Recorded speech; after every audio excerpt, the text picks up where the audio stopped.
خب بینندگان عزیز، ما اینجا این ماشین یه اتوبوس آوردیم سان فرانسیسکو که گذاشتیم تو تعمیرگاه.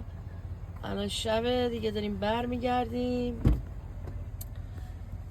ای شما قیافه میگیرن پوسکن بنده هستن هنوز.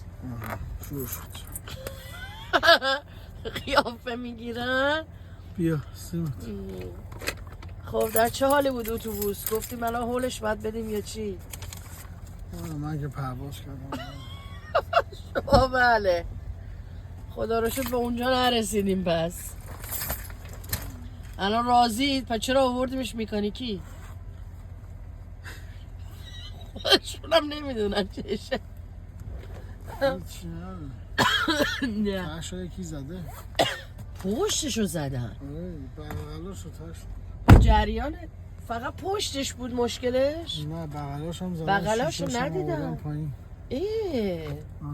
اوه واو، من ندیدم. شاید میخوان چیکار کنم، بدنشو بسازن؟ نه.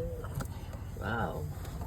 اوکی میخوام بریم. برنامه کنم. نه ماشین این تکنولوژی بالا رو من خودم میبرمش. بای. خدا حافظ همگی. بای بای.